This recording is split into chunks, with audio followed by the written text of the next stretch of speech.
বাচ্চা মাদ্রাসা থেকে চলে গেছে, এখন আর মাদ্রাসায় পড়ে না। আমার নৃত্যর ভিডিওটা দেখে আমার বাচ্চাকে সবাই চেঁচামেচি করছে। আজ আমি নিঃস্ব, তো আমি আজ ঘুরতেছি অনেকটা ভবঘুরের মতো। ৭০ লাখ টাকার ব্যবসায়িক প্রতিষ্ঠান গড়ে তুলেছিলেন ফেনীর এক তরুণ। ১ বছরের ব্যবধানে আজ নিঃস্ব তিনি। কিন্তু কেন এই পরিণতি তার? মোহাম্মদ সাদ্দাম হোসাইন ২০২৪ সালের জুলাই গণঅভ্যুত্থানের উত্তাল দিনগুলোতে রাজধানীর যাত্রাবাড়িতে সামনের সারিতে ছিলেন তিনি। জীবনের ঝুঁকি নিয়েও পিছিয়ে যাননি এক পা। অভ্যুত্থানের পর তিনি চেয়েছিলেন একটা স্বাভাবিক জীবন। ফেনীতে নিজের হাতে গড়ে তুলেছিলেন হোটেল পানসি আর উৎসব কাবাব নামের দুটি রেস্টুরেন্ট। কিন্তু বাস্তবতা বদলায়নি। স্থানীয় প্রভাবশালী দুষ্ট চক্রের চোখ পড়ে তার ব্যবসায়। সাদ্দাম হোসাইনের অভিযোগ, চলতি বছরে জাতীয় নির্বাচনের পর ফেব্রুয়ারিতে রোজা অবস্থায় তাকে অপহরণ করে নিয়ে যায় রাজনৈতিক পরিচয়ে কয়েকজন। ঘণ্টার পর ঘণ্টা চলে নির্যাতন। এক পর্যায়ে উলঙ্গ করে নৃত্য করতে বাধ্য করা হয় সাদ্দামকে। পরে মারধর ও ভয়ভীতি দেখিয়ে এলাকা ছাড়া করা হয় তাকে। এই ঘটনায় মামলা হলেও এখনো কেউ গ্রেফতার হয়নি। আজ আমি নিঃস্ব, তো আমি আজ ঘুরতেছি অনেকটা ভবঘুরের মতো।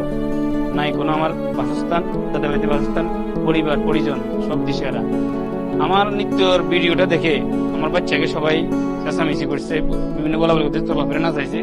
বাচ্চা মাদ্রাসা থেকে চলে গেছে, এখন আর মাদ্রাসায় পড়ে না। কারণ আমার সাথে পরিবার থাকে, যে মধ্যে হামলা হতে পারে।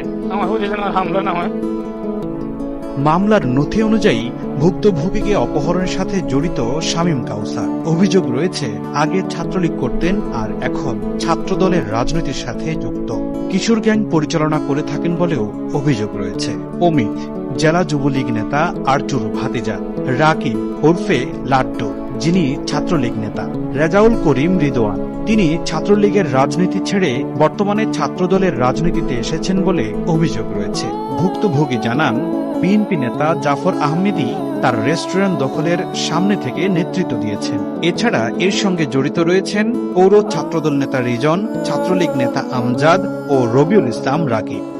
জাফর আহমদ, কাউসার, রাকিব, এরপরে রবিউল ইসলাম, এরা সবাই আমার রেস্টুরেন্টটা দখল করে। রেস্টুরেন্টের ভিতরে সেদিন রানিং ব্যবসা চলতেছে, রেস্টুরেন্টের কর্মচারী আছে, রেস্টুরেন্টের খাবার আছে, সব কর্মচারীদের ভিতরে রেখে তালা মেরে দেয়। পরবর্তীতে কর্মচারীগুলো কি করবে, ইফতারের আগে দিয়ে তালা, ইফতারের কথা আধা ঘন্টা আগে তালা মারছে। কর্মচারীগুলো বিভিন্ন দেওয়াল টপকে, আমাদের সুন্দর 2 তলা 3 তলা 4 তলা রেস্টুরেন্টের 400-র উপরে গাছ আছে, সৌন্দর্য বর্ধনের গাছ। 11টার উপরে ফ্রিজ আছে, রেস্টুরেন্টের সকল ফার্নিচার, আসবাবপত্র আমার কিছুই নাই এখন।